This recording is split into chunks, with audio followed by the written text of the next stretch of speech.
پھر ان کچھ روایات کی بنیاد پر جو جیسے مولانا مکی ہیں، مولانا مکی صاحب ہیں یا اس طرح کے کچھ اور لوگ ہیں،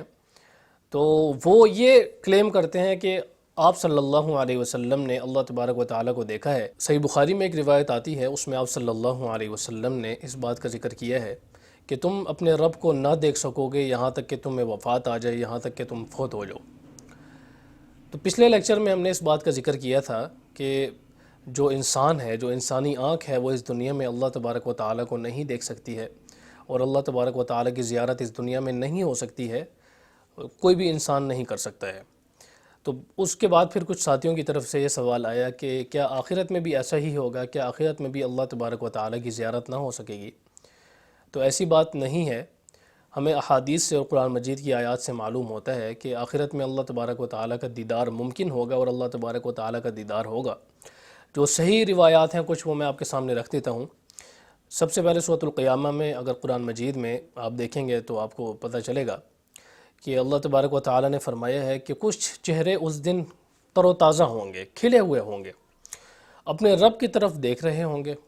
تو اس آیت سے بھی ہمیں معلوم ہوا کہ اللہ تبارک و تعالیٰ نے فرمایا ہے کہ روز قیامت کچھ چہرے ہوں گے جو تر و تازہ ہوں گے، اپنے رب کی دیدار، اپنے رب کی طرف دیکھ رہے ہوں گے، ان کی آنکھیں اپنے رب کو دیکھ رہی ہوں گی۔ صحیح بخاری میں پھر ہمیں روایت ملتی ہے حضرت ابو ہریرہ رضی اللہ تعالی عنہ سے، وہ فرماتے ہیں کہ کچھ لوگوں نے رسول اللہ صلی اللہ علیہ وسلم سے کہا کہ اے اللہ کے رسول، کیا ہم قیامت والے دن اپنے رب کو دیکھیں گے؟ تو آپ صلی اللہ علیہ وسلم نے فرمایا کہ کیا تم اس چاند کے بارے میں تمہیں کوئی شک ہے، کوئی ڈاؤٹ ہے کہ جو چاند لیلۃ البدر کا ہو، 14ویں کا چاند ہو، کیا تمہیں اس کے دیکھنے میں کوئی شک ہے اگر اس کے سامنے بادل بھی نہ ہو؟ یعنی جس طرح وہ بالکل صاف نظر آتا ہے، کیا تمہیں اس کے دیکھنے میں کوئی شک ہوتا ہے جب تم اسے دیکھ رہے ہوتے ہو؟ پھر صحابہ کرام نے کہا کہ نہیں۔ پھر آپ صلی اللہ علیہ وسلم نے فرمایا کہ کیا تمہیں جو سورج ہے جب اس کے سامنے بادل بھی نہ ہو تم اسے دیکھ رہے ہو تو کیا تمہیں اس کے بارے میں شک ہوتا ہے؟ تو صحابہ کرام نے کہا نہیں ہوتا۔ تو آپ صلی اللہ علیہ وسلم نے فرمایا کہ تم اسی طرح اللہ تبارک و تعالیٰ کو قیامت کے دن دیکھو گے اور اللہ تبارک و تعالیٰ کی زیارت کرو گے۔ صحیح بخاری میں پھر جو اس بات کا ایک اور اضافہ ملتا ہے ہمیں ایک اور روایت میں، اس میں آپ صلی اللہ علیہ وسلم نے فرمایا ہے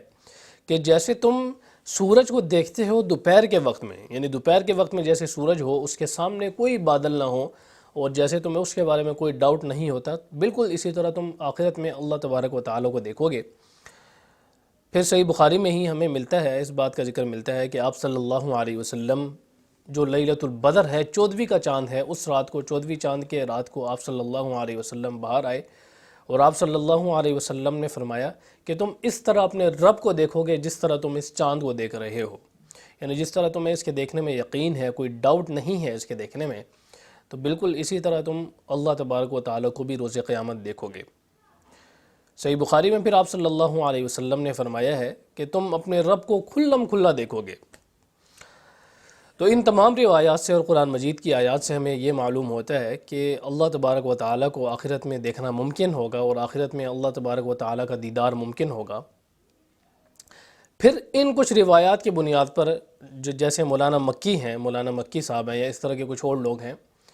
تو وہ یہ کلیم کرتے ہیں کہ آپ صلی اللہ علیہ وسلم نے اللہ تبارک و تعالیٰ کو دیکھا ہے، اور یعنی آخرت میں جیسے دیدار ممکن ہوگا تو ویسے ہی آپ صلی اللہ علیہ وسلم نے دنیا میں اللہ تبارک و تعالیٰ کا دیدار کر لیا ہے۔ تو ایسی بات بالکل بھی نہیں ہے، صحیح احادیث کے بات خلاف ہے۔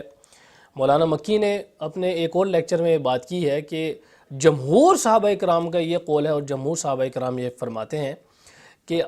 آپ صلی اللہ علیہ وسلم نے اللہ تبارک و تعالیٰ کو دیکھا ہے۔ حالانکہ جمہور صحابہ کرام کا یہ قول نہیں ہے۔ ہم انشاءاللہ اس کو ایک مستقل لیکچر کے اندر اس کو قرآن مجید کی روشنی میں، احادیث کی روشنی میں اس کو انالائز کریں گے اور اس کو ڈسکس کریں گے۔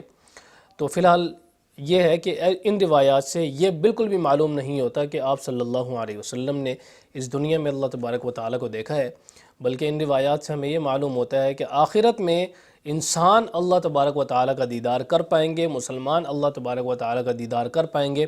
انہیں اللہ تبارک و تعالیٰ کی زیارت اور اللہ تبارک و تعالیٰ کا دیدار ممکن ہوگا۔